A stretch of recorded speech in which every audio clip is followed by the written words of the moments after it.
Hello, good evening. Good evening, madam. Yeah, okay. We'll wait till other students join. Can you remember what we did last? Yes, ma'am. Yeah, what is that?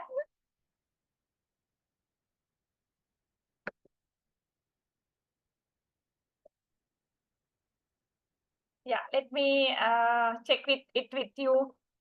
The second topic that we did is that language, poetry, the study of contemporary English task activities and materials for lesson design. Is that the one?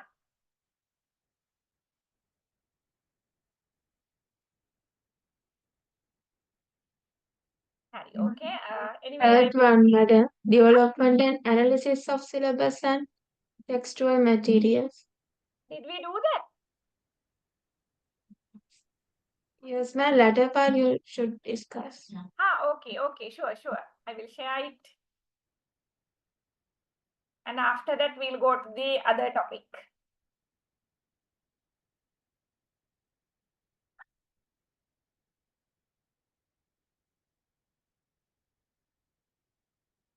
Okay, let me share it, topic number 3.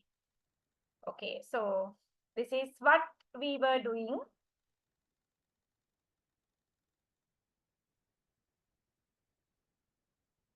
Okay, we'll just have a discussion until other students join.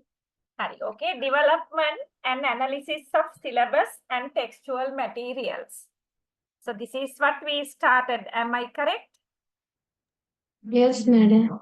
Okay, so there are 6 subsections.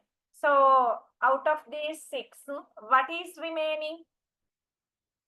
If you can remember, you just tell me. I know otherwise it's not easy to tell it at once. Let me check the last slide which I have shared with you.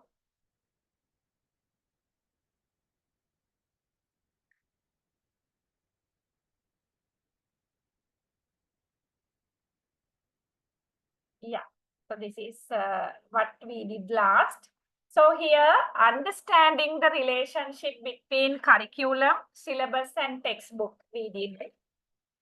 A selection of materials and developing activities and tasks as per the differentiated needs of the learners. I can remember that too we did. Constructivism as a new approach to learning. Did we do that? Yes, madam. Okay. Constructivism as a new approach to learning, we did. Schema theory, scaffolding, moving away from rote learning to constructivism. Did we do this? Yeah. Yes or no?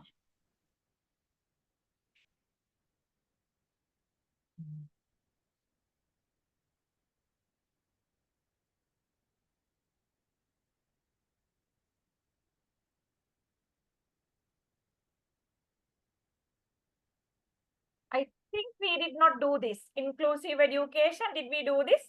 No, madam. No. So then we have to start with this.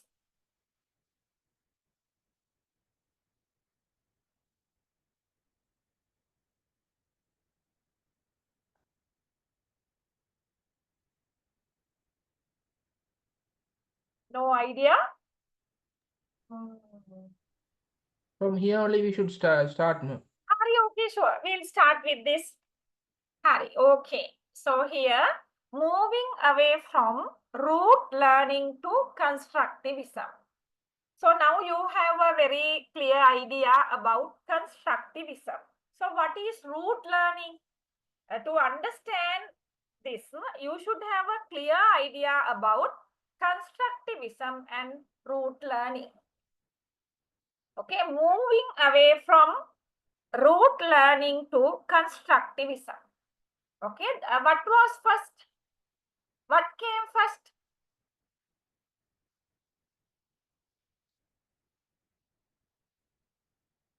Rote learning or constructivism? Rote learning, madam. Rote learning, very good. moving away from rote learning to constructivism. That means rejecting rote learning and following constructivism. Okay, we'll read. Hari. Okay, so here I am not going to do constructivism in detail because you know it already. If I remind you what constructivism, it is a educational theory. Before constructivism, I told you positivism was there. Under positivism, it was believed that students' heads actually, brain, students' heads are empty vessels. Empty vessels. Vessels means pots, bhajana in Sinhala, empty vessels. The task of the teacher is to fill these empty vessels with the knowledge that she has. Okay, so under positivism, students were considered as empty vessels. So constructivism came against positivism. So under constructivism, it was believed that students' heads are not empty vessels. They contain certain knowledge. Okay, when students enter school setup, their brains are not empty, their heads are not empty, it contains certain things. Okay, so purpose of the teacher is to build new knowledge or construct new knowledge on existing knowledge. Did you understand the difference between constructivism and positivism? Yes, ma'am. Hari, okay, we have learned it. Hari, okay, read this. I did not allow you to read this.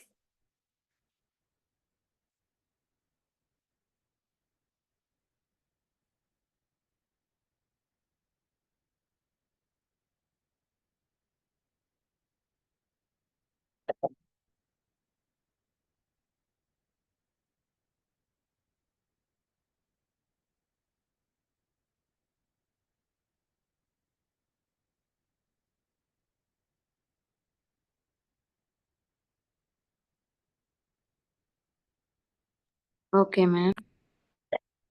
Okay. Constructivism is a more learner-centered approach that emphasizes active learning and knowledge construction. Okay, so that's what I just explained. Okay. It suggests that students build their own understanding through experiences, exploration, and reflection. Okay, so students' heads are not empty. Teachers should not fill them with knowledge. The students also construct knowledge through their experience, exploration, and reflection. Hari. Okay, constructivism, you know what it is. Hari. Okay. Moving away from rote learning to construct. Hari. Okay, you read it.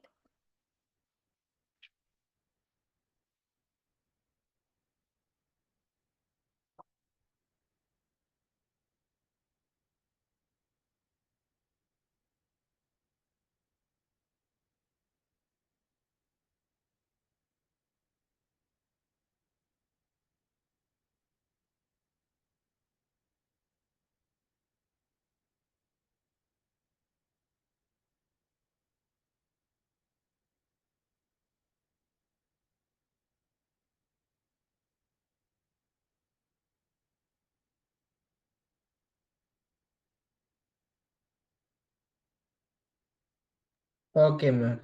Hari. Okay.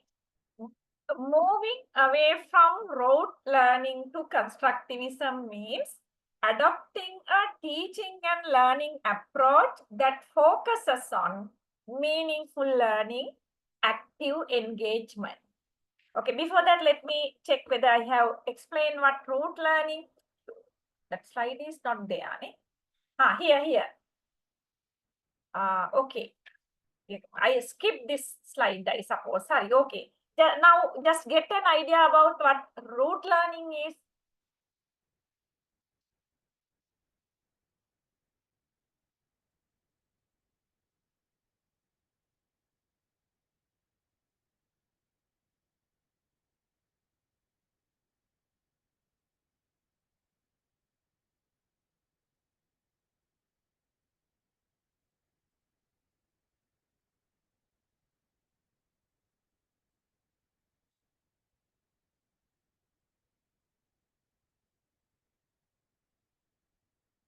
Okay, ma'am. Okay. Rote learning is a traditional approach. Okay, so that is not accepted as something good. Where students are expected to memorize information without understanding its meaning or application. Okay, I suppose you can easily understand what it is. So rote learning means students are memorizing information without understanding its meaning or application. So they don't know what they are memorizing and they don't know how it should be used practically. It often involves The class somebody's voice is coming. Yeah, you can switch off your microphone. Yeah, I can't switch it off here. Yeah, if there is a noisy environment at your place, better to switch off your microphone. It often involves repetitive drills and memorization of facts. Okay, that is rote learning. In Sinhala, we call katapadam karana. There may be a Tamil term for that. In your language, Tamil language, there may be a term for that, rote learning. So rote learning is not good actually. From rote learning, we can't find clever students. So there is this huge argument that year 5 scholarship examination is also based on rote learning. Students are memorizing everything. Okay. Are you clear with rote learning? Yes, ma'am. Okay. Now, moving away from rote learning to constructivism. That means meaningful learning. So we got to know under rote learning, students are memorizing things without understanding the meaning. So under constructivism, students are learning with the meaning, helping students understand the context and relevance of the information they are learning. Okay, so I will give you one example. So under rote learning, students were given different structures for different tenses. Okay, different structures for different tenses. SVO, SM is a verb with ing, O like that. Then S plus has, have plus past participle verb for perfect tense, just like that, rote learning. But even though under rote learning, students learn tenses very clearly, they don't know how to use them. So that is the problem. That means they just memorize the pattern, but they did not understand it. But here, meaningful learning means under constructivism, students understand the context and relevance of the information they are learning. They know why they are learning them. So when we were schooling, we had separate books to write grammar. But we learned grammar, but we don't know why we learned grammar, because it's not practically used. Then active engagement, encouraging students to participate in hands-on activities, experiments, and discussion. Okay, under constructivism, students are giving lots of opportunity to actively engage. Under that, there will be lots of activities, many experiments and discussions. Okay, under constructivism, meaningful learning and active engagement were there, but under rote learning, these two were not there. There are many more. I'll read this part also.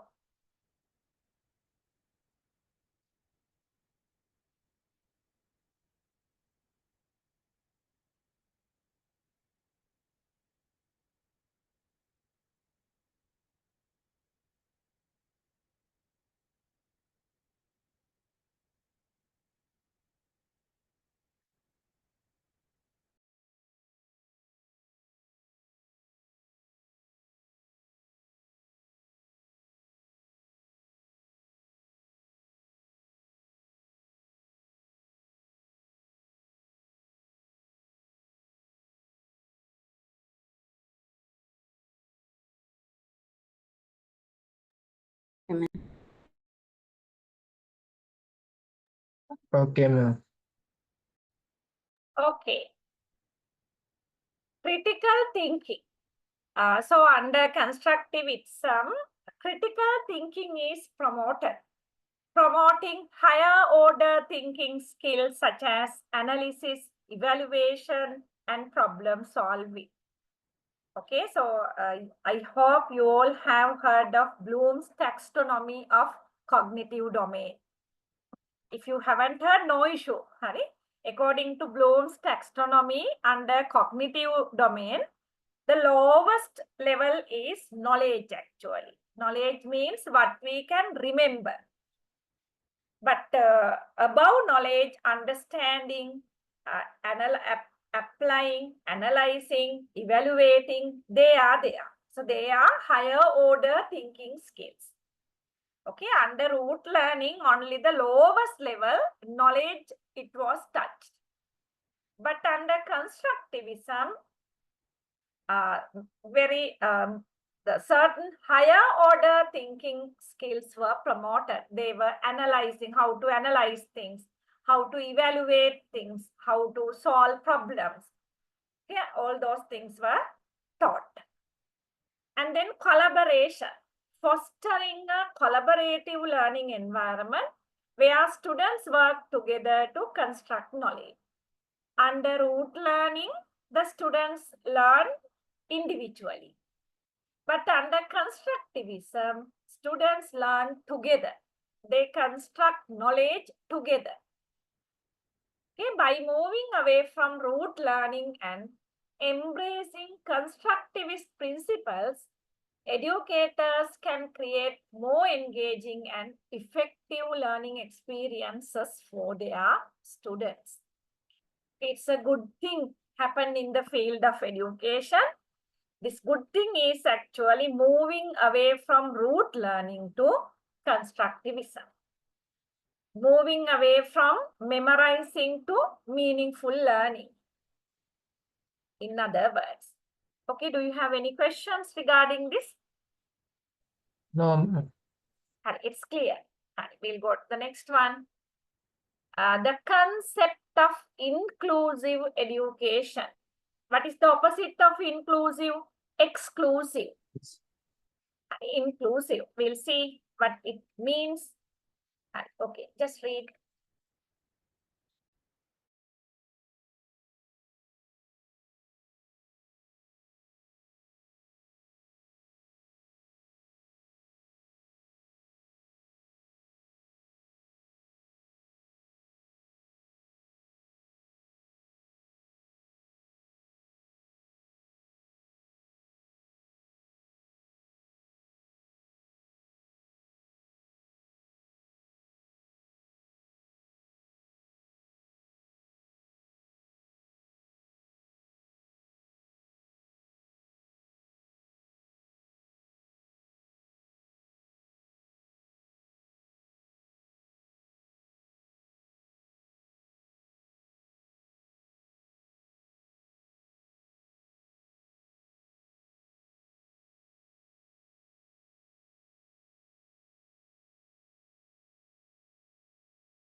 Okay, ma'am. Hari, okay. What is inclusive education? Inclusive education is a commitment to ensuring that all students, regardless of their abilities or backgrounds, have access to quality education. Okay, so inclusive means every student should be included in the system. No one should be excluded. Okay, inclusive education is a need actually. That means inclusive education should confirm, should assure that all students, irrespective of their differences, have the access to quality education. Okay, so then in Sri Lanka, sometimes the poor students, they do not have access for quality education. They can't go to popular schools. They can't spend money for tuition classes. Okay, there are lots of discrimination. But inclusive education should ensure that all students, regardless of their financial status, abilities, background, have access to quality education. It's a philosophy that recognizes the diversity of learners and strives to create a learning environment that is welcoming, supportive, and equitable for everyone. Okay, so students may be different. They may come from different backgrounds, but whatever it is, learning environment should be welcoming, should be supportive, and should be equitable for everyone. It should not cater only rich students. It should cater all the students equally. Is that clear? Inclusive education.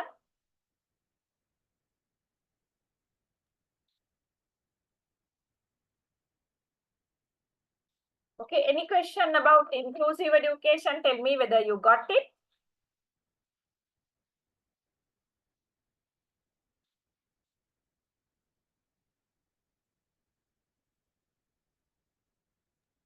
Yes, madam.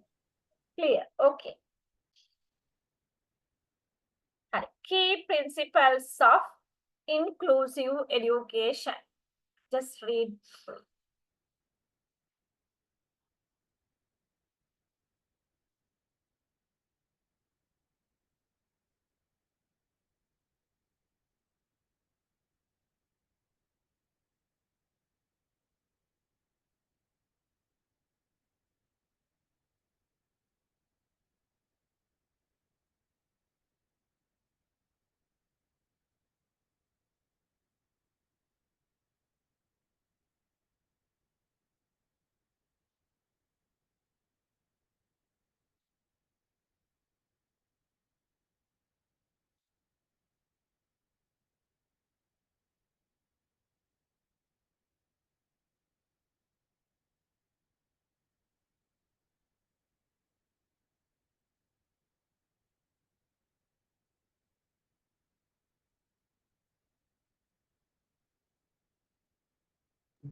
Okay, madam.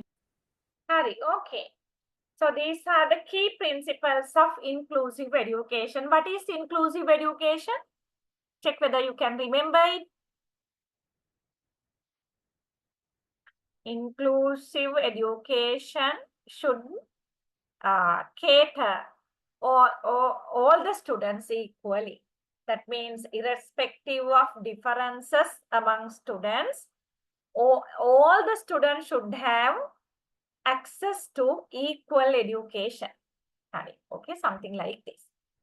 Diversity and equity.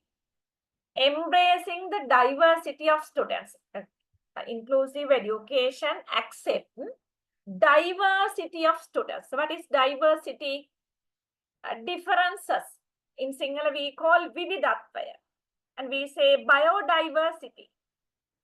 Okay, that means differences. Okay, so here inclusive education accept diversity of students. They accept all students are not same. There are differences, including those with disabilities, cultural differences, or socio-economic backgrounds. Okay, students are different from their abilities and disabilities. Some students are having the ability, some are not.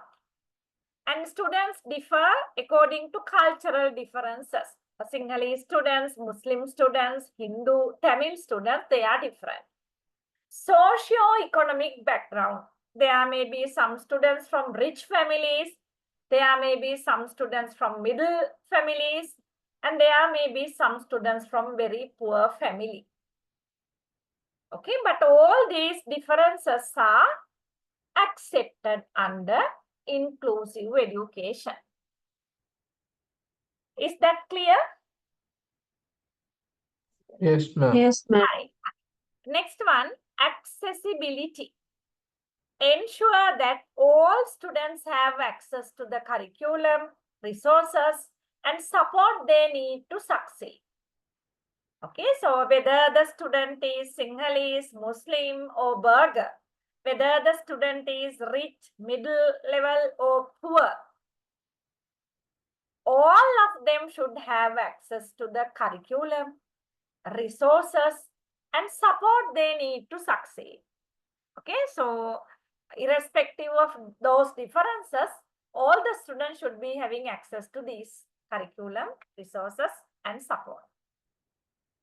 And we'll go to the next page.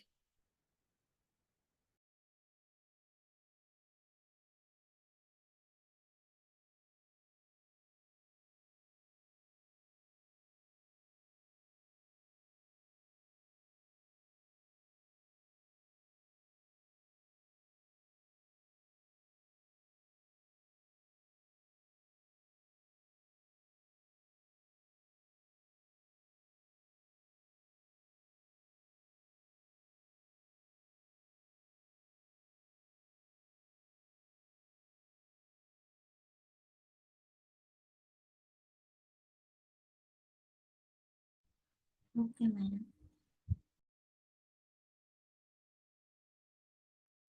Okay, collaboration.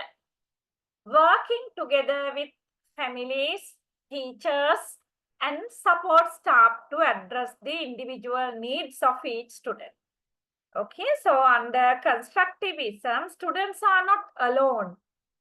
Together, all are working to address the individual need of each student. The teacher is having a task. Father, mother, family is having a task.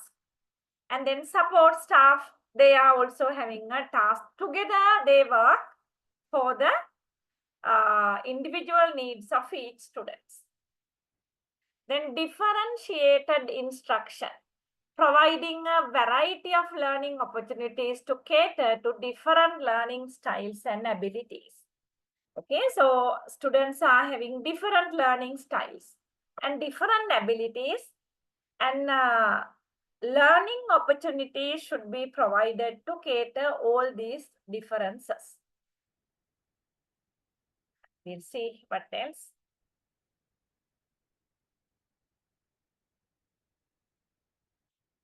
Okay, now you have an idea about inclusive education. Now see the benefits of inclusive education.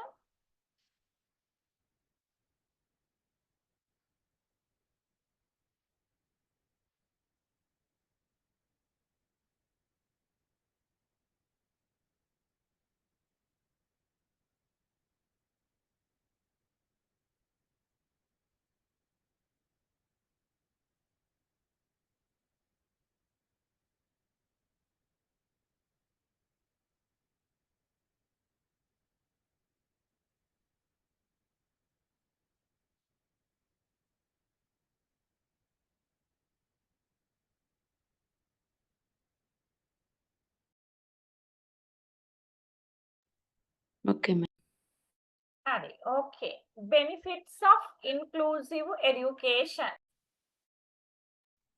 Improved academic outcomes. Inclusive classrooms can help all students achieve their full potential. Okay, so then it does not cater only to the clever students. It does not cater only rich students. It caters everyone equally to achieve their full potential, full ambition, full goals. And then inclusive education increase social acceptance. Inclusive environments foster a sense of belonging and acceptance for all students. Okay, so when students are under inclusive education, they feel a sense of belonging. Okay, check whether you understand it.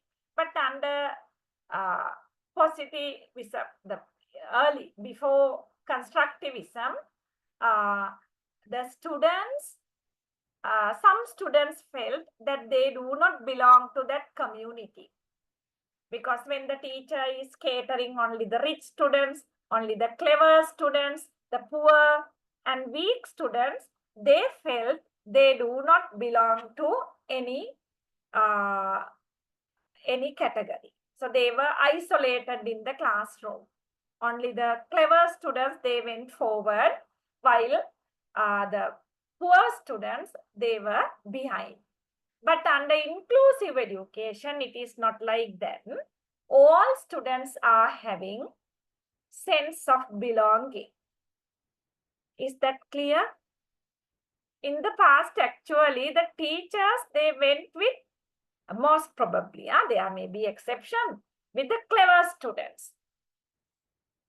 So then I can remember when we were schooling, actually, in our school also, there was a separate class for the students who passed year 5 scholarship exam. And it's very bad, actually. You just imagine all the students who passed year 5 scholarship examination, they were put in one class. Okay, so that is actually wrong. But under inclusive education, the class arrangements will not be like that. The students who passed year 5 scholarship exam, they will be distributed among other classes. So in one class, very clever students are there, average level knowledge level students are there, the very weak students are there.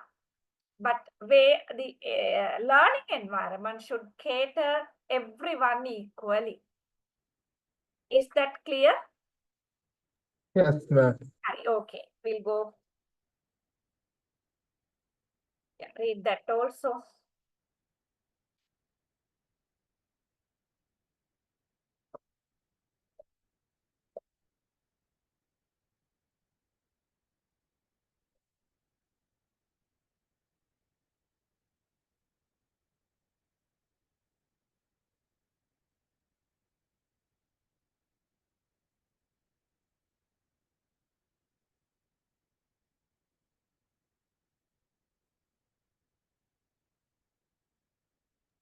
Okay, ma'am. Okay. Enhanced life skill. Enhance means develop, improve. Inclusive education helps students develop important life skills such as problem solving, communication, and collaboration. Because under rote learning, the students did not get opportunities for these things, because the whole focus was on memorizing information, remembering information. So they did not know how to solve problems, and they did not have communication abilities, because the oral activities were very much limited, and collaboration, they did not work together. Okay, so that is there. Then positive impact on society. Inclusive education promotes a more equitable and inclusive society. Okay, when the education system is inclusive, that means when everybody is treated, when all the students are treated equally in the education system, automatically when these students enter the society as adults, and they may promote that equality even in society. Okay, that should be there. So then that is something lacking in our society to a certain extent. Okay, so inclusive education promotes a more equitable and inclusive society. Okay, so we need to have an inclusive society where everybody is treated equally. The normal person and the disabled person should be treated equally. Rich person and a poor person should be treated equally. Educated person and illiterate person should be treated with a dignity. Okay, these things should be there. Nobody should be excluded. Okay, so the result of inclusive education is visible in the society also. So that is the idea.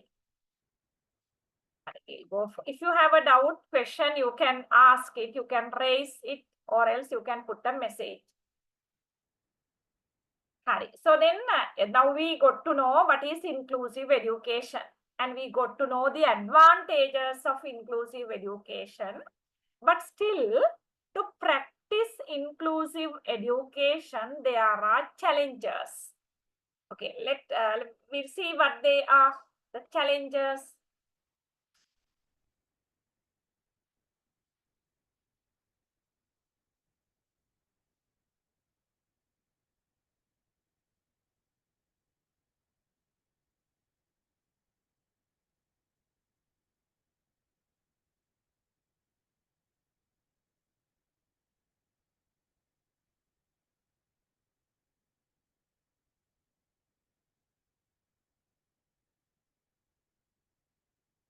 Okay, ma'am.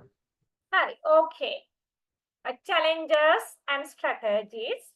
Lack of resources. Ensuring adequate funding, staffing, and support for inclusive education can be challenging. Okay, even though verbally we say that it's very good and we need to have inclusive education like that, when it comes to practical level, it may not be that much easy. The main problem is lack of resources. So ensuring adequate funding, staffing means enough teachers, and support for inclusive education can be challenging. So then you just imagine there are different students. The knowledge level, we'll say the students are having different knowledge level, but teacher is giving 2 hours. We'll think about an English teacher, 2 hours, 45 minutes into 2. 45 or 40, I don't know, 40 into 2. So then within this limited time, the teacher cannot do miracles. And teacher knows that there are very clever students, there are very weak students, but it's very difficult to cater all within a limited time. And sometimes teacher needs to prepare teaching aids. For them, it costs a lot. Okay, the government does not supply teachers an allowance to prepare teaching aids. Okay, those things are there. Sometimes teacher wants to use technology, the cassette recorder, PowerPoint slides, or television like that. But those facilities may not be there in all schools. Internet facility, how many schools are having internet facility in Sri Lanka? Okay, lack of resources. Is that clear? Yes, ma'am. Yes, madam. Yeah. Other thing is teacher training. Teachers may need additional training to effectively implement inclusive practices. Okay, teachers are qualified, no doubt. They may be having subject knowledge, but still they should be trained on how to do inclusive environment, or how to conduct inclusive education. The teacher should be given proper training. Then only the purpose can be achieved. Even though they are knowledgeable, they don't know how to manage it in an inclusive environment. Okay, so then there are very weak students. Teachers should be taught, give training on how to tackle those type of students, how to motivate them, just like that. We'll see some more. Okay. here. Madam, Yeah. then large classes then difficult to manage teach.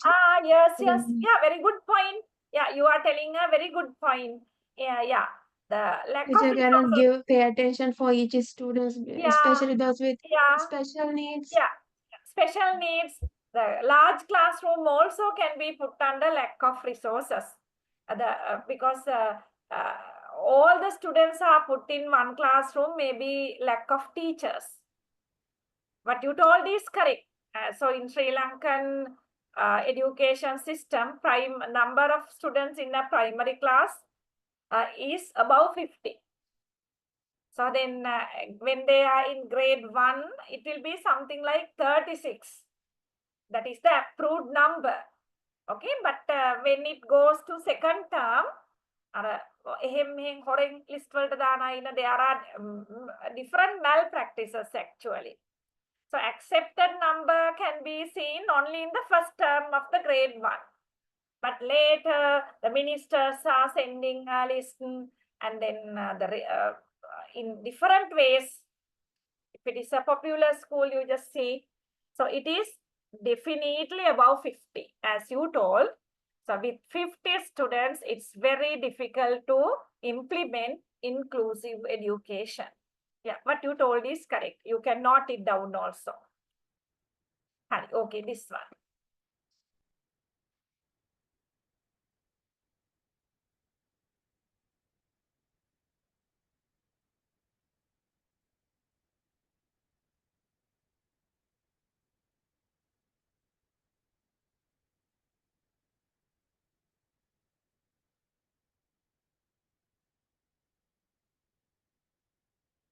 Okay, ma'am. Okay. To create an inclusive learning environment, schools and educators must be committed to providing a supportive and welcoming atmosphere for all students.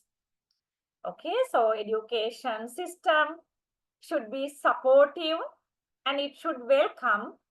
It should be having a welcoming atmosphere for all students. Students should be very comfortable in the school system. And this may involve to have this condition, that means supportive and welcoming atmosphere to have it.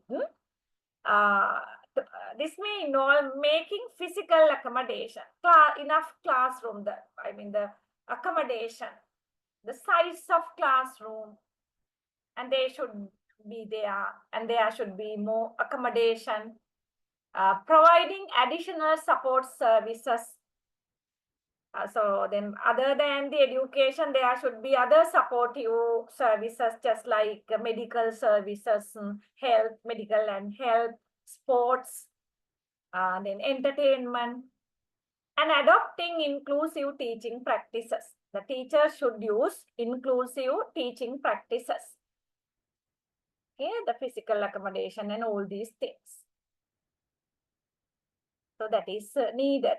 So that's why actually even in government school, it could have been very nice at least to have 2 teachers for primary grades.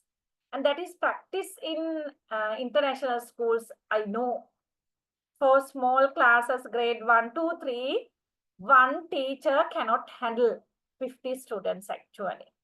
Because they are very noisy, very playful. But I feel very sorry for primary teacher. They should be paid more actually than A-level teachers actually. So they are struggling, they are shouting. But at least if the education system can involve 2 teachers, one can be the class teacher, other one can be an assistant actually. So that could have been better. So then while one teacher is teaching, the other teacher can check whether all are learning equally, whether there are students with problems, and that is how inclusive education can be implemented. But here there are lots of challenges. Are you okay with this information? Yes, ma'am. Okay, so you need to have a summary. Okay, so without a summary, you will be in trouble because we are learning lots of things. Just forget all these things cannot be included in your exam paper. Okay, your exam paper will do the justice to the all the topics, but everything under each and every topic cannot be included in the exam paper, that you can understand. But at least you should get new knowledge doing these new subjects. Okay, that's why I am encouraging you to go for short notes. That is the end of this section, and we'll go to the next section, most probably maybe the last subtopic. Teacher as a researcher and facilitator in an inclusive classroom. Okay, we are still with inclusive education. Role of the teacher as a researcher and facilitator. We'll see that. Okay, you read.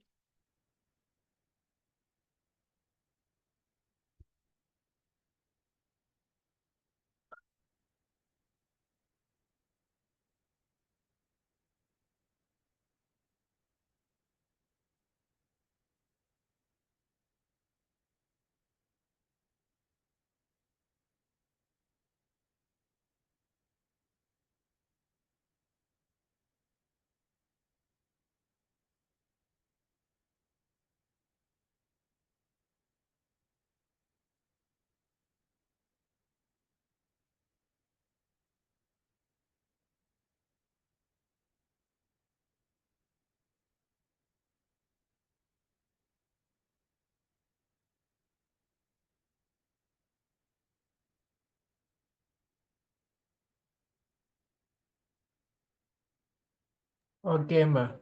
Okay. The role of a teacher in an inclusive classroom extends, go beyond, that means simply delivering instructions. That means the role of a teacher in an inclusive classroom is not a traditional role of a teacher. They must also function as researchers and facilitators to create a learning environment that is welcoming, supportive, and effective for all students. Okay, so in addition to the traditional roles played by the teacher, teachers in inclusive classroom have to play some additional roles. They are role of a researcher and role of a facilitator. So if they are playing these additional two roles, researcher and facilitator, they can create a welcoming, supportive and effective environment for students. And we'll see researcher.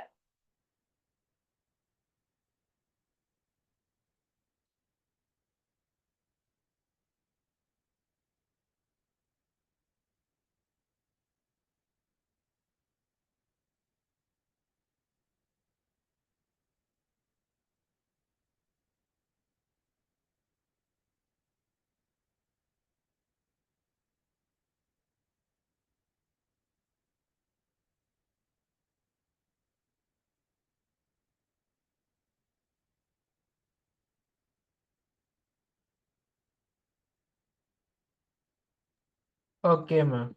Okay. A researcher, role of a researcher. Understanding students' needs. Teacher must continuously assess and understand the diverse needs of their students, including their learning styles, abilities, and cultural background. Okay, you just imagine the teacher has to continually assess and understand the diverse needs of their students. That if there are 50 students, they may be having 50 different needs, including their learning style. Learning styles are different. Some students are visual learners. Some students are auditory learners. Some students are kinesthetic learners. and their abilities are different. Their cultural backgrounds are different. Okay, just to get all these clear idea about all these area, the teacher has to do a kind of research. Teacher has to play the role of a researcher. This requires ongoing observation, assessment, and communication with students and their families. Okay, the teacher has to continue observation.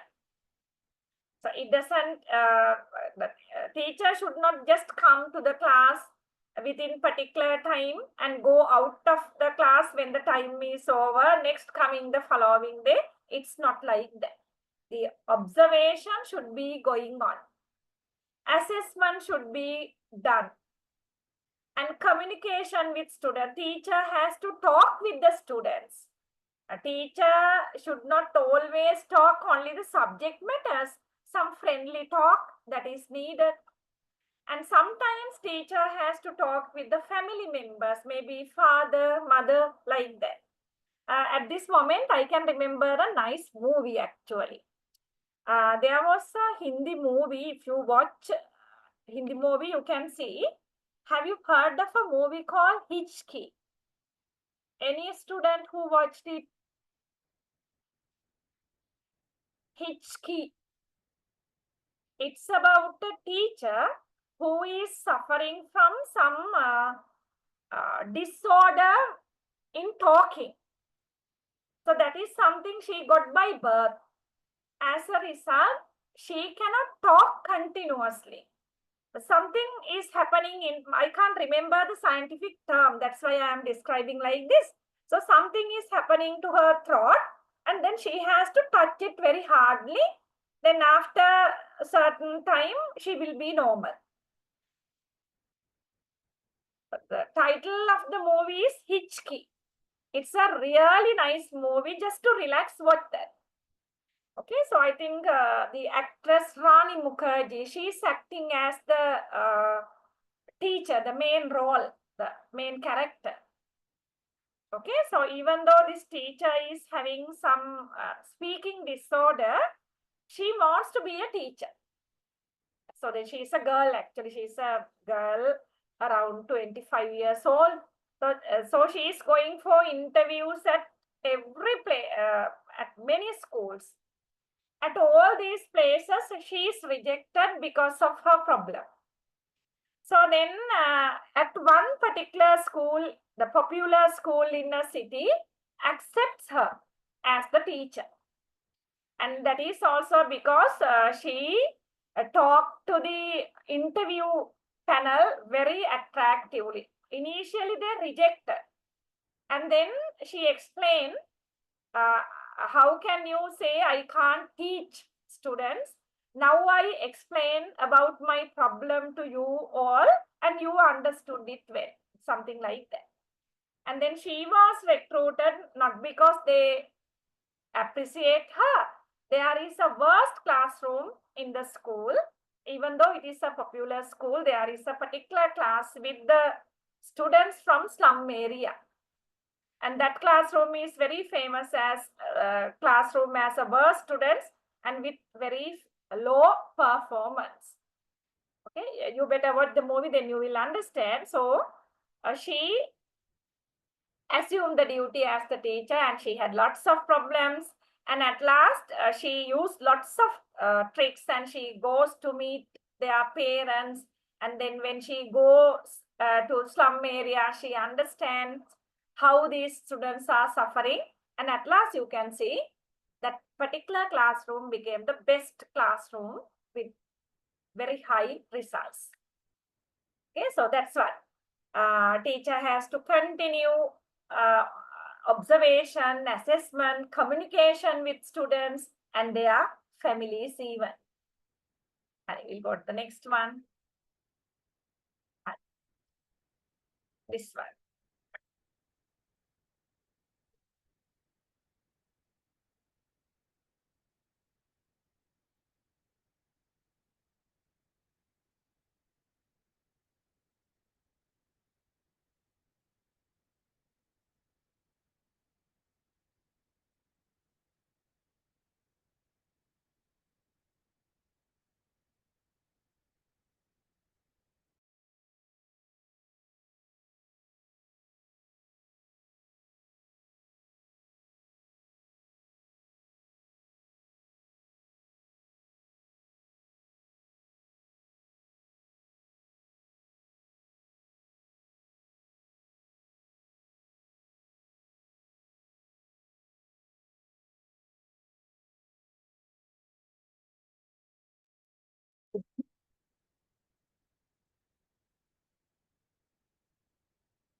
Did you read it?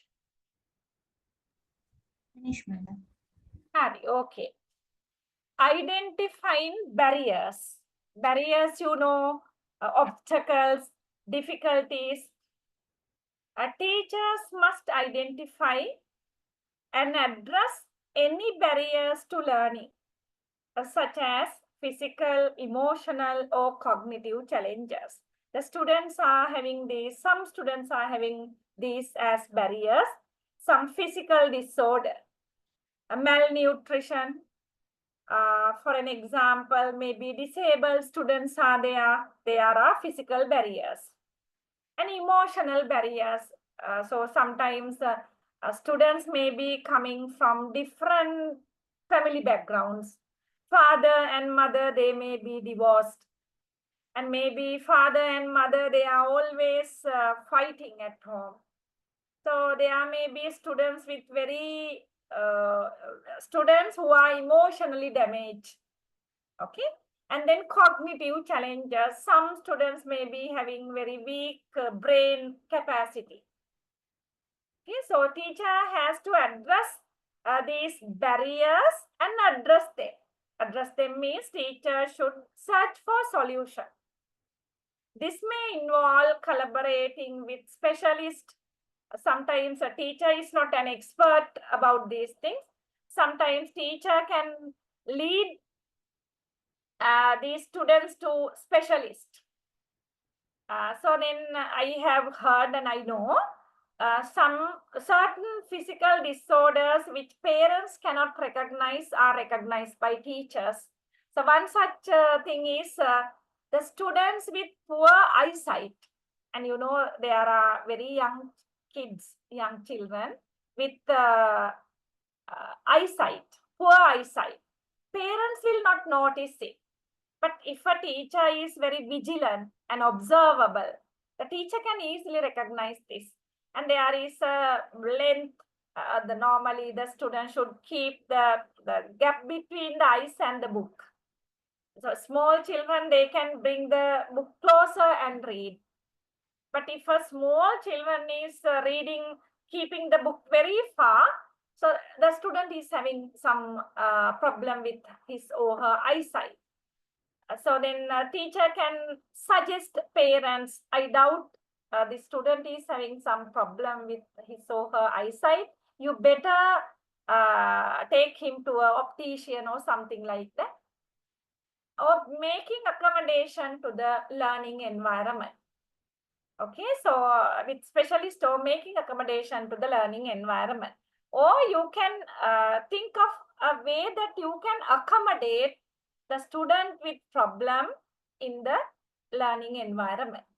So teacher cannot just put that particular student with barriers, put out of the learning environment. Some teachers do so. It's very bad. So your task is to bring the students with barriers inside the learning environment. Is that clear? I'm just explaining, don't know whether you are getting the things or not.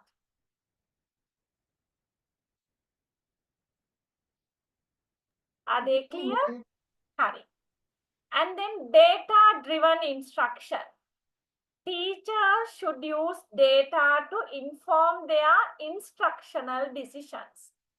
By analyzing students' performance and progress, they can identify areas where additional support or intervention is needed. So that is the meaning of data-driven instructions. According to the data, according to the data, the teacher should give instruction. Here the data means analyzing students' performance and progress. So by analyzing students' performance and progress for a certain period, the first term, second term, third term, like that. If it is monthly test, maybe for one term, 3 monthly tests. So analyzing the marks, the teachers can identify areas where additional support should be given, where intervention is needed. The different methods are needed. Okay, so this is happening in Sri Lankan education system, I suppose. You know, the teachers will check weaker students, those who get low marks for the subject, and then teachers will arrange some extra classes after school for such students. Okay, so based on the data, the teachers can take decisions. And for these classes, all the students are not participating. Only the weaker ones, they are encouraged to participate. It's like that, data-driven instruction. Let's see some more. Next one.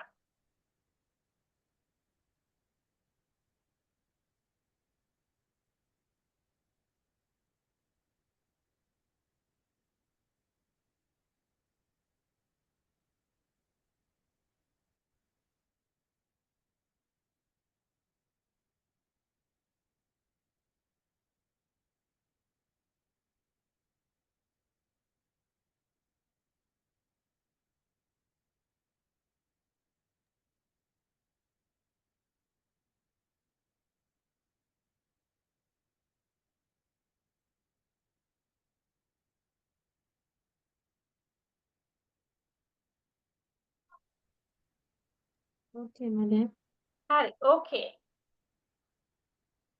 Facilitator, creating a positive learning environment. Teachers must foster positive and inclusive classroom climate where all students feel valued, respected, and supported. Okay, that is the idea of positive learning environment. If it is a positive learning environment, all students should feel valued. I am valued, I am respected, and I am supported. And so if the teacher is valuing and respecting and supporting only to the cleverer students, it's bad. If the teacher is supporting only the rich students, that's bad. All students should be having the feeling of being valued, respected, and supported. And this involves creating a sense of belonging, promoting collaboration, and addressing bullying or discrimination. Okay, so when there is a positive learning environment, the student should feel, I am part of this class. They should not feel alienation. They should not feel just like fish out of water. And they should work together, promoting collaboration and addressing. So if teacher notice some students are bullied, and if some students are taken for joke or discrimination, some students are condemned, discriminated by other students. If teacher notices them, teacher should take actions for them. And some students are discriminated because of their appearance, because of their skin color, because of their family background, and those things should be stopped. Okay, that is positive learning environment. Here, the facilitator, teacher's role as a facilitator, encouraging active learning.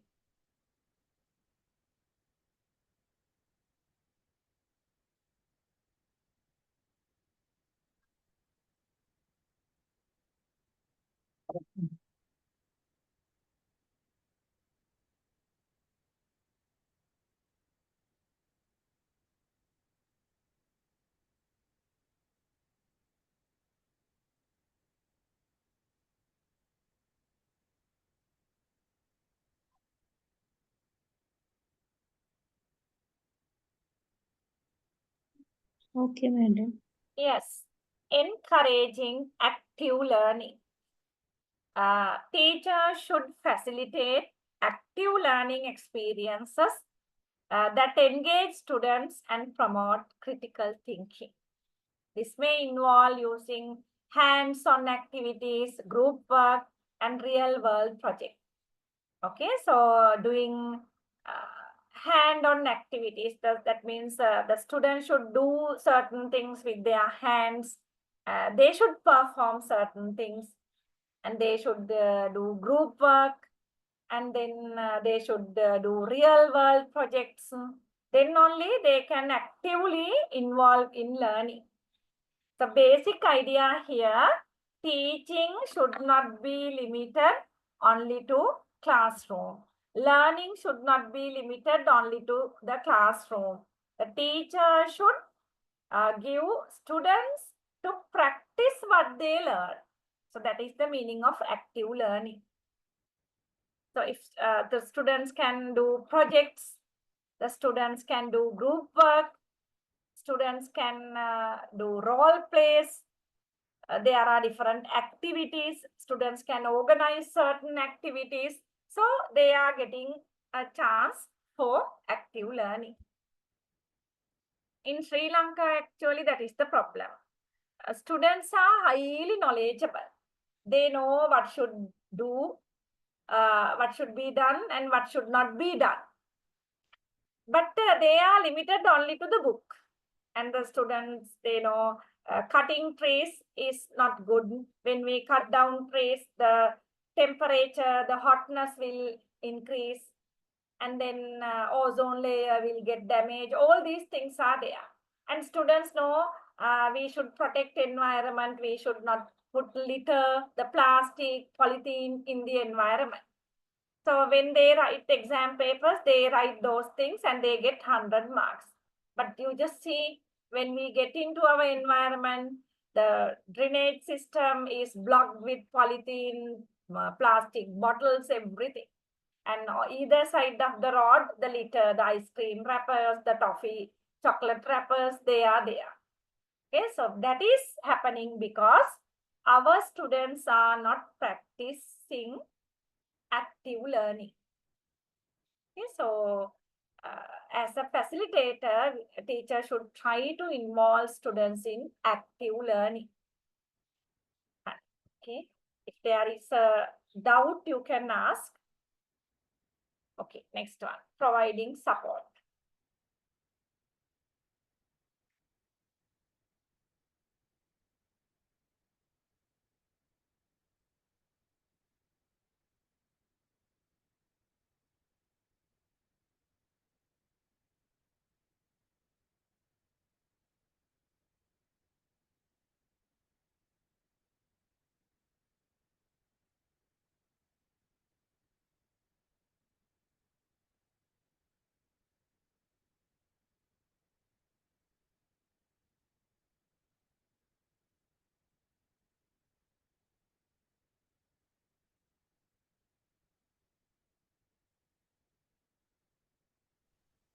Okay, madam.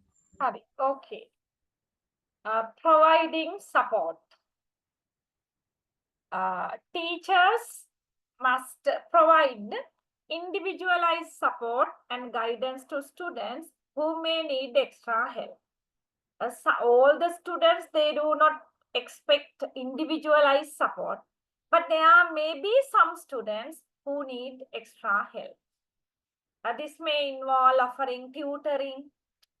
So they may need as a kind of tutoring, providing accommodation, or connecting students with additional resources.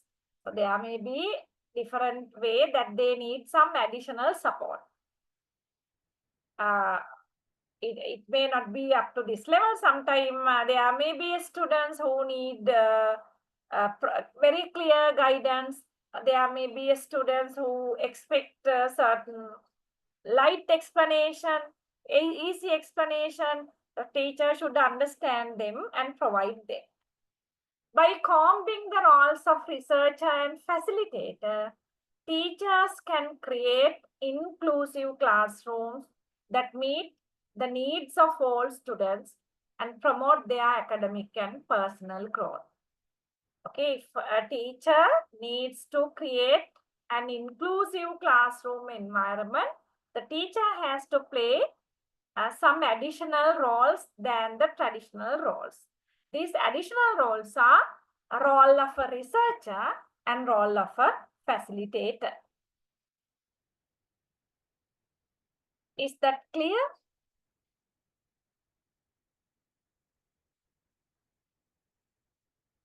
Yes, ma'am. Harry, Yes, okay, ma'am. I'll go to the beginning of the.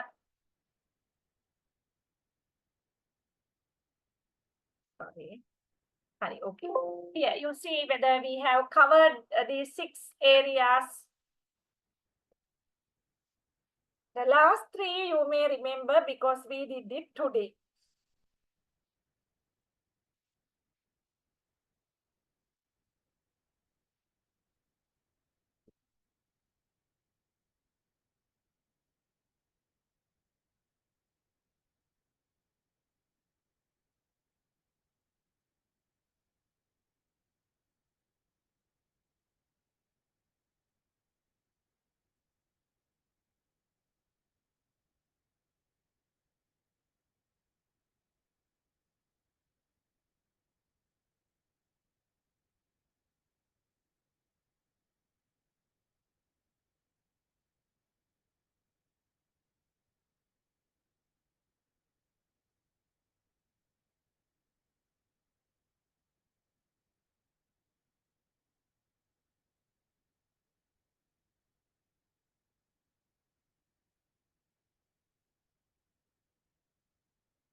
Is it clear to you?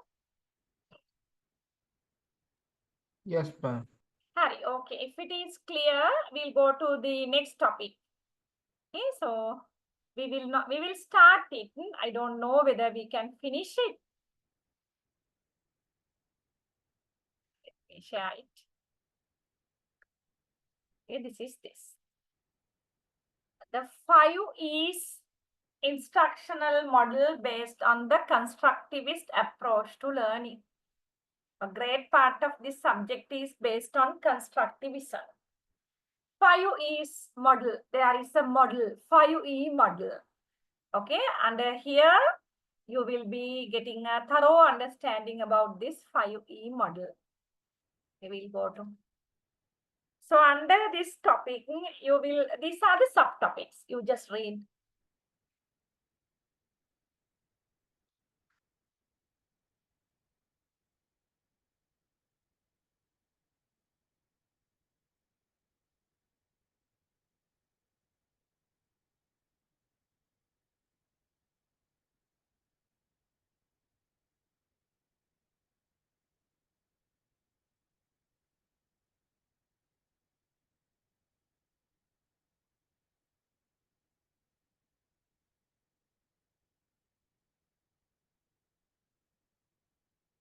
Okay, these are the sub areas.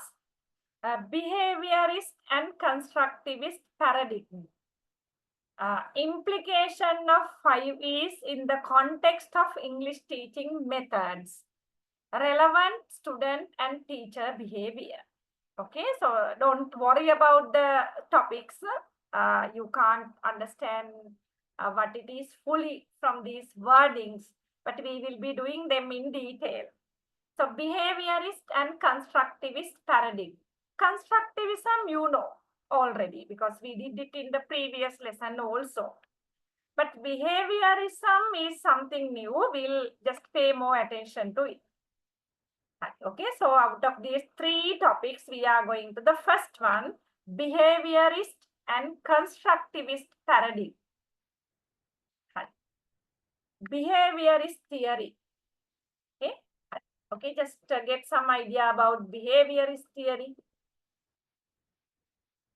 Okay.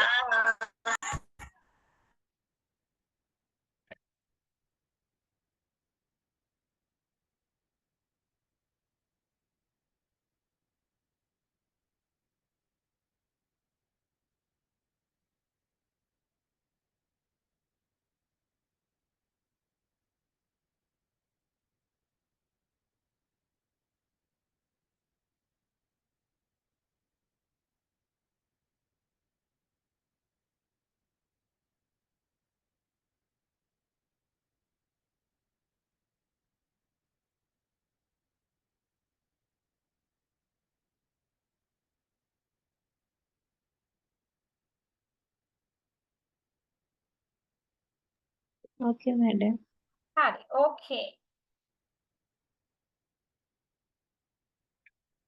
Behaviorism is a language acquisition theory just like constructivism. But behaviorism emphasizes the role of environmental factors in shaping behavior.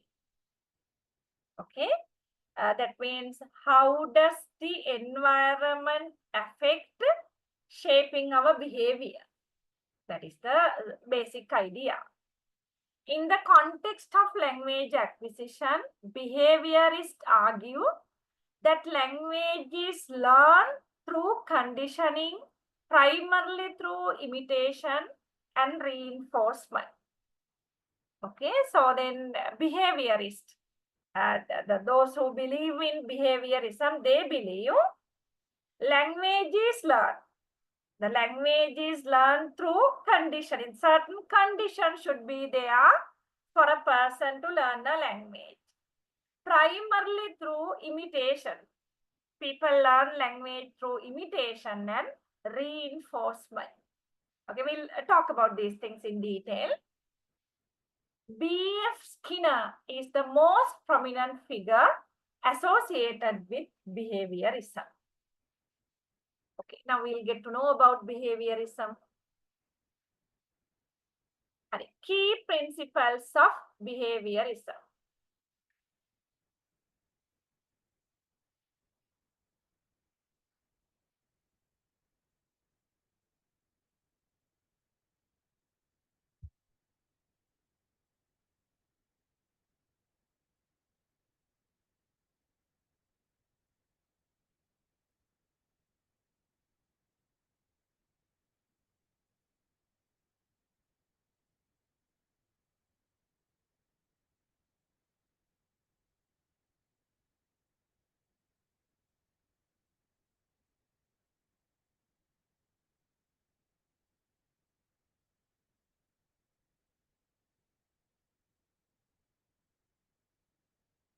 Okay, madam.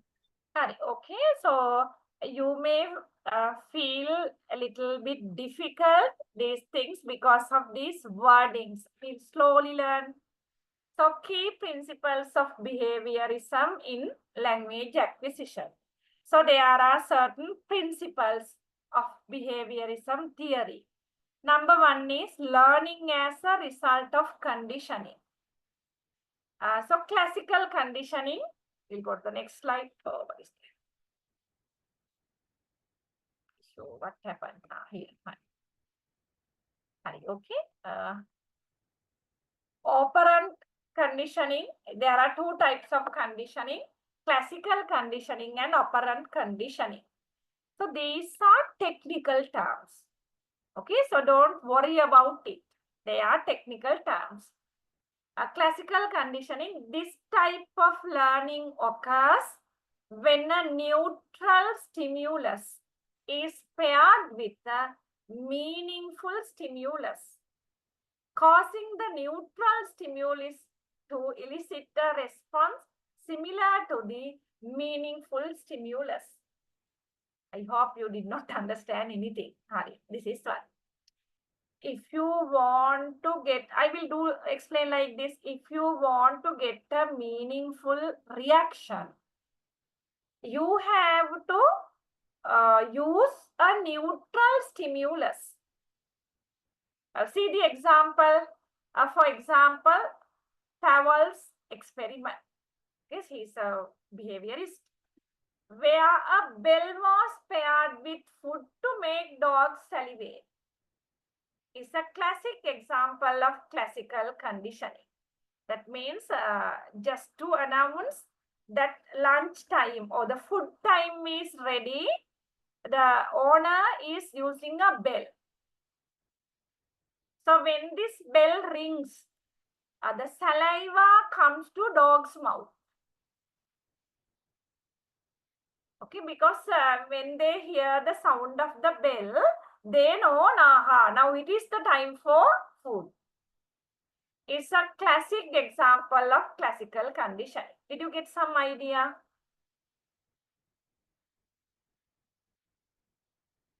The The neutral condition is the ringing the bell. Meaningful stimulus is dogs are ready to eat. Dogs are ready to have meal. And then school bell ringing, that is another example. And then nowadays, most of the schools, they are having music. When they change the periods, the one period to the next, there are music. And when this music is played, students know they have to get ready for the next subject or something similar to that. Neutral stimulus is paired with the meaningful stimulus. Okay, think about this and check whether you understood it. Try to give another example for them.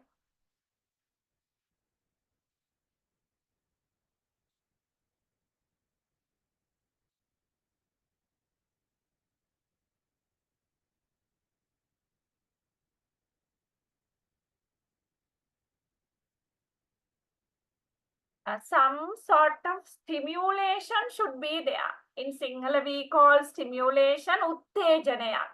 I don't know the Tamil term. You may be having separate term. Stimulation.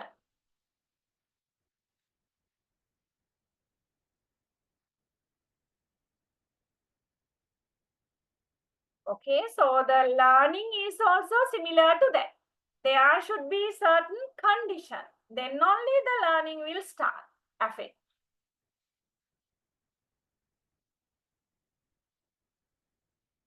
The dogs will not behave this way until they are giving a neutral stimulation. Neutral stimulation is the ringing of the bell. The dog's behavior is the saliva comes to their mouth and they are ready to have meal. Did you get little idea about it?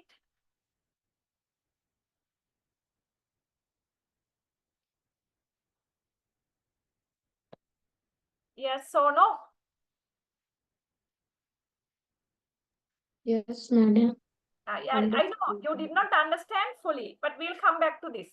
We'll go further, then we'll check whether you understand. If not, we'll come back to this. Operant conditioning. What is that? You just see.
Finish, madam. Okay, operant conditioning. The first one is classical conditioning. Neutral stimulus and meaningful stimulus. Here, operant conditioning, this type of learning occurs when a behavior is followed by a consequence that changes the likelihood of the behavior reoccurring. Okay, so when students show certain behavior and according to the feedback, given by the teacher. We'll say, teacher, the students will decide whether they will repeat that behavior or not. Okay, in other words, the children are having different behaviors. When certain behaviors are encouraged, they will continue it. That is why the parents are advised to appreciate when children do something good. And some parents are very neutral, where they will never appreciate children. But under children's psychology, child psychology, parents are advised to encourage and appreciate students when they perform certain good behavior. Okay, so then they should, you are a very good son, very good child. Yeah, you help that man to cross the road. You are very nice, just like that. So then the student will repeat similar behavior. That is the meaning. Positive reinforcement. That means appreciation, encouragement, and negative reinforcement. People can give, teachers can give negative reinforcement. That is also needed. Removing something undesirable increase the likelihood of a behavior, while punishment, adding something undesirable or removing something desirable, decreases the likelihood of a behavior. Okay, here the wordings may be tough. The idea is this: when students are having good behavior, when they are given positive comments, the students will continue it. When students are having bad behavior, the teachers, the parents should give negative reinforcement. When students do bad things, we can't appreciate them. So because of the negative reinforcement, students will not repeat it. But sometimes when students do something good, when teachers, parents give some negative reinforcement, they will not do even good things. And when students do bad things, when parents appreciate them, the students will continue doing bad behavior. Check whether you got the idea.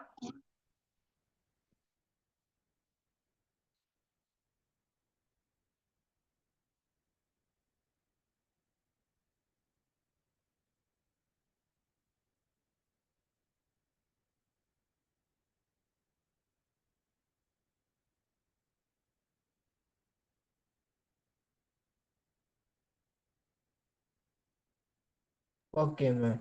Okay, so that's why the teachers are advised error correction. That is another subject area. So then the student's errors should not be corrected on the spot. So then, especially when they are talking, so maybe students are talking with lots of grammar mistakes, but we should never correct them on the spot. So that will stand as a negative reinforcement and students will stop talking. So as a teacher, you can write down the mistakes they do, but without highlighting them as the mistakes of a special student, generally the teacher can explain the mistakes. So that is the best way. Okay, but remember, positive reinforcement and negative reinforcement both are needed. Okay, but they will decide whether something should be continued or something should be stopped. The behavior, I mean, something means behavior. Okay, next. Observable behavior.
Okay, did you finish reading?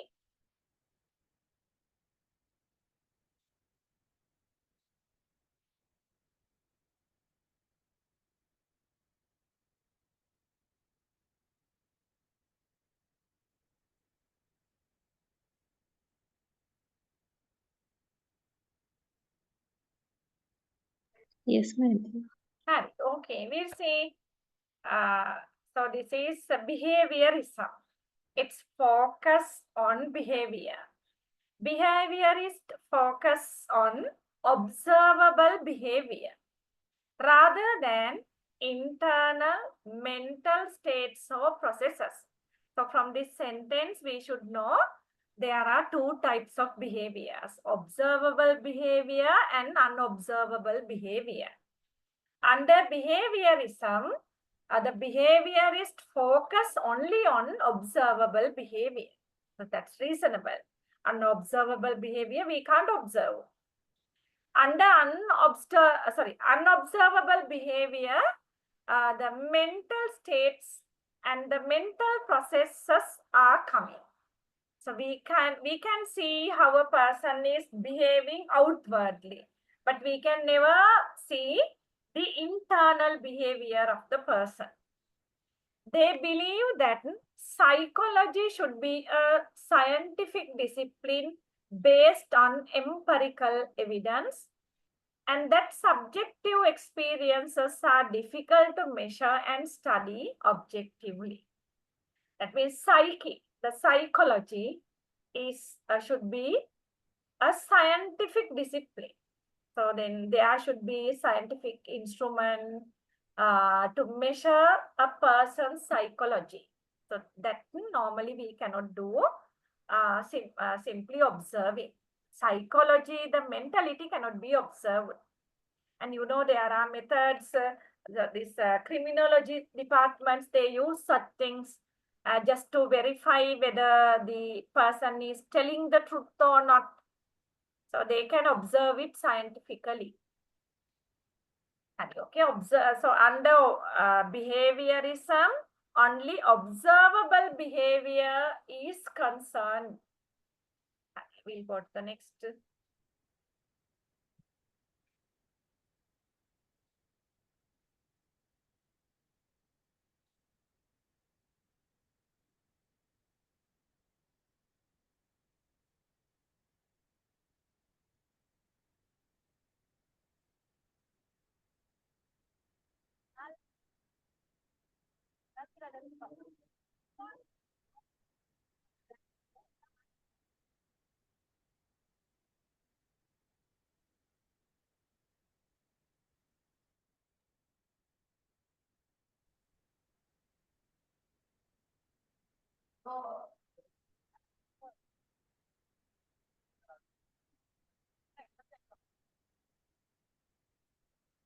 Finish, madam.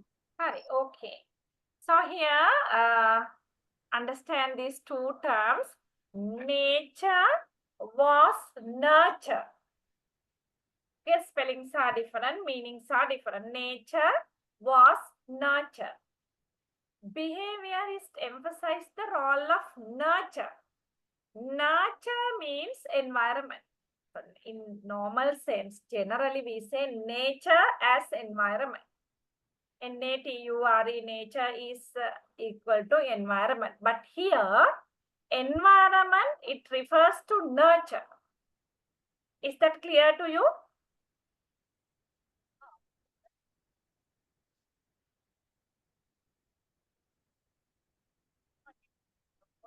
Okay. Behaviorists emphasize the role of a nurture is shaping behavior, environment.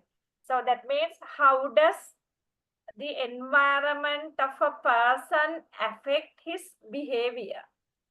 Rather than nurture, nature means genetics, something we get by birth. Okay, so the behaviorism focuses more on nurture, that means environment.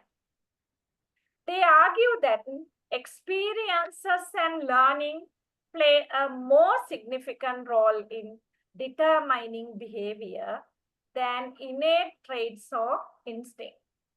So innate means something we get by birth. Okay, so then when we are born, we get certain innate abilities. Okay, so then rather than these innate abilities, our environment plays a major role in determining our behavior. Did you get the point? Sometimes the innate traits in innate qualities can be changed because of the environment. And in Buddhism, there is a story actually. So whatever the religion, you can get it as an example. This Jataka story is about two parrots. I don't know whether you have heard two parrots. These two parrots, they were in the same nest, the small ones, birdlings cut out. Okay, so then because of a wind, these two parrots, they departed to two different places. One parrot went to a place where there are thieves. And where there are thieves, they are planning how to rob the people's property and all these things. The other parrot, he went thrown to a hermitage where there are monks. Okay, so then the parrots, they can talk. So the way these two parrots are talking is totally different. The parrot who started living in with the thieves, it used very filthy words, very rough words. The parrot who lived at the hermitage, he spoke very polite, disciplined language.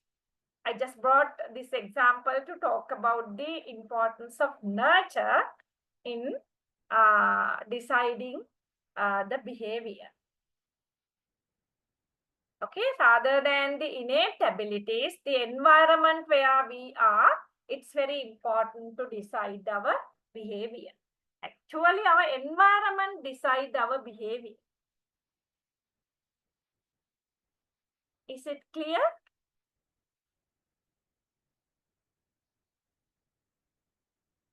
Yes, ma'am.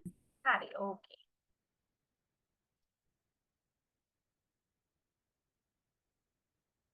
Still about this, if you did not understand.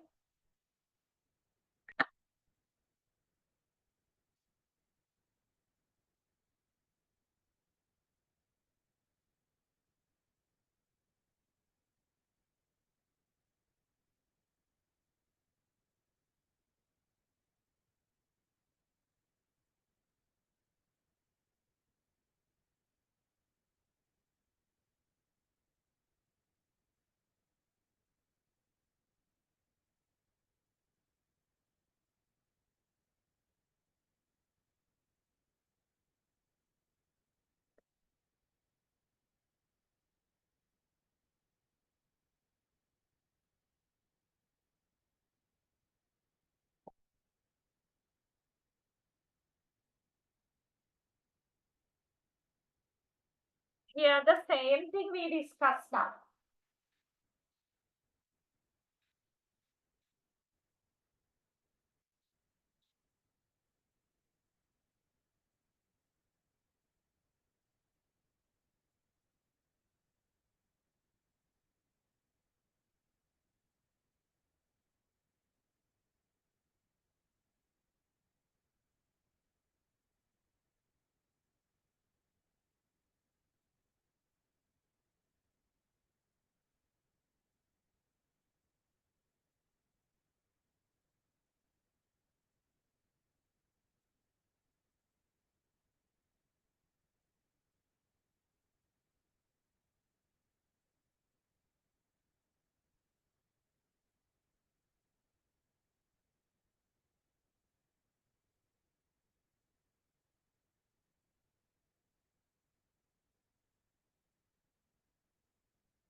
Okay, madam.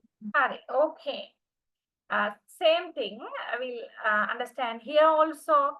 Nature was nurture is a long-standing debate in psychology that explores the relative contribution of genetic factors, innate factors, that means nature, and environmental factors, that is nurture, in shaping behavior. How do innate factors, genetic factors, affect human behavior? How do environmental factors affect human behavior? That was a debate for a long time. Behaviorism as a psychological approach emphasizes the role of nurture in determining behavior. Okay, behaviorism, the theory behaviorism, it emphasizes the importance of nurture in determining behavior. Okay, so then among people, naturally also they say they are having, some people say the inborn talents are more stronger than what they get later. So that's what in Sinhala, I don't know in your language, how do people talk? Jammeta vada purudda lokuyo, something like that. They are also behaviorism. Yeah, that's correct. Okay, so there are certain inborn talents. At the same time, there are certain things we get from the environment. Behaviorism theory highlights the importance of the environment in shaping the behavior of people. That is. Example, yeah. From this example, you will understand it better.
Yeah, madam.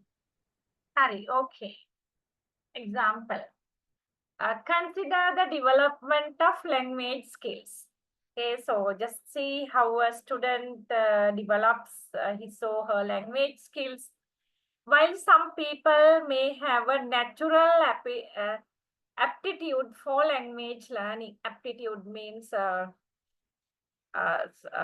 talents, natural ability, natural skills for language learning. Some students are having natural talents for language learning. Behaviorists would argue that language acquisition is primarily the result of environment factors.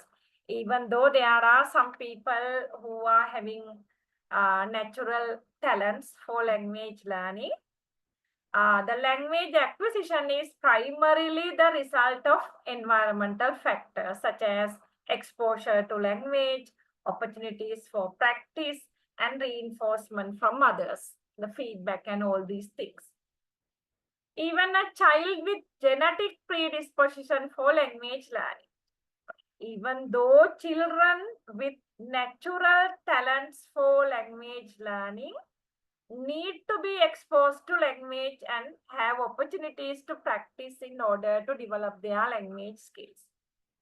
Even though they are having inborn talents for language learning, if they are not provided with the environmental factors, positive environmental factors, they will not develop in language skills. They may have those skills only when they are small. But even these natural language skills should be developed with the help of environmental factors. So sometimes you might have heard some parents are telling, even though now my child can't get more marks in English, when he was small, he was very clever for the subject and he could talk in English, but now he cannot talk like that. That means the particular student was having natural aptitude for language learning, but parents, they did not provide environmental opportunities, the factors. Is that clear? Yes, madam. Okay.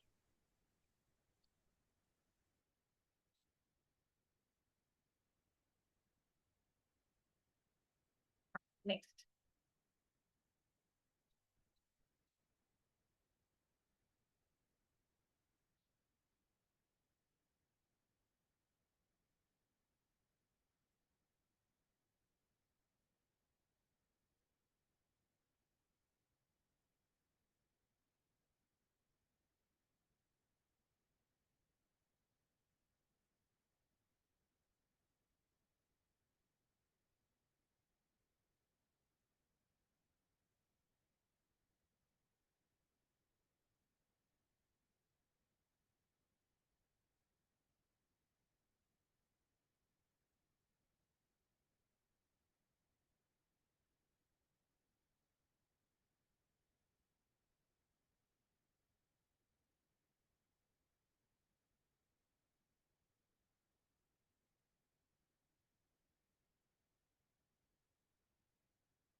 Okay, madam.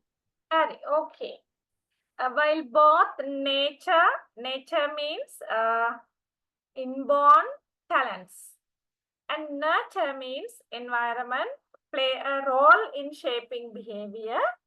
Behaviorism emphasizes the overwhelming importance of nature. So out of nature and nurture, behaviorism focuses on nurture, not nature.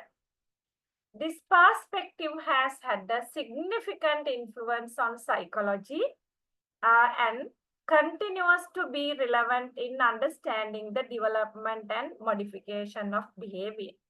This perspective has had a significant influence on psychology. Okay, so this focusing more on importance of nurture has had a significant influence on psychology and continues to be relevant in understanding the development and modification of behavior. Okay, so then because of the behaviorism, there were certain changes in the field of psychology, and it continues to be relevant in understanding the development and modification of behavior. We'll see the next one. Okay, so then this is another section. We will not start it today, but we will just see what we discussed. Because if I start it, you will be confused because we can't finish it. Okay, so then under this module, 5E model, we did not come for that yet. The behaviorist and constructivist paradigm. So here we started talking about behaviorism. Okay, behaviorism is a language acquisition theory, and it emphasizes the importance of environmental factors in shaping a person's behavior. The father of behaviorism is B.F. Skinner. Okay, so there are certain key principles in behaviorism, and we started talking about first one, learning as a result of conditioning. there are two conditioning, classical conditioning and operant conditioning. Under classical conditioning, we discuss when a natural or neutral stimulus is given, meaningful stimulus is available. When a neutral stimulus is connected with a meaningful stimulus, there is a behavior, in other words. So here, ringing a bell is a neutral stimulus. The dogs are getting ready to eat with saliva in their mouth is a meaningful stimulus. And then we talk about operant conditioning. That means the behaviors, certain behaviors are continued because of positive reinforcement. Certain behaviors are discontinued because of negative reinforcement.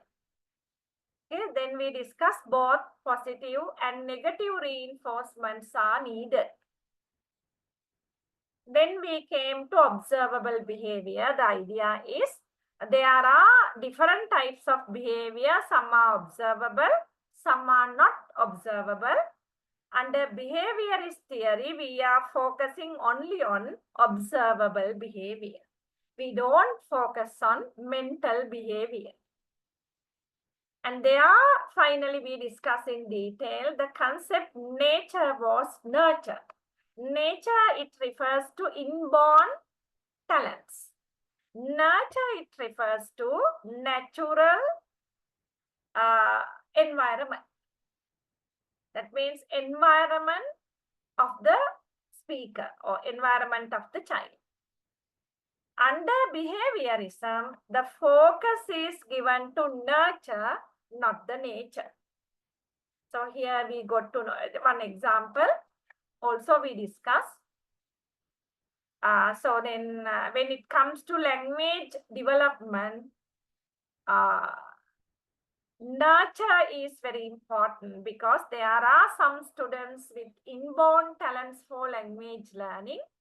Even then, if they are not given suitable language environment, they will not develop their language skills. That is one example to prove nurture is more important than nature. Okay, so that is the end. Yeah, it's almost 9:30. I did not start this because even though we start, we cannot complete. It goes like this. Okay, remember, we stop at slide number 12. Okay, any question that you want to ask before we wind up the session?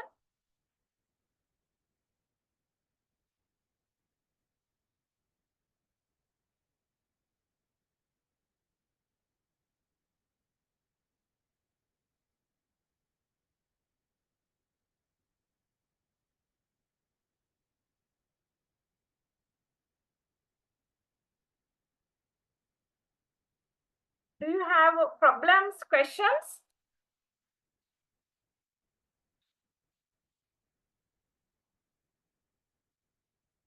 Okay, tomorrow also we are meeting.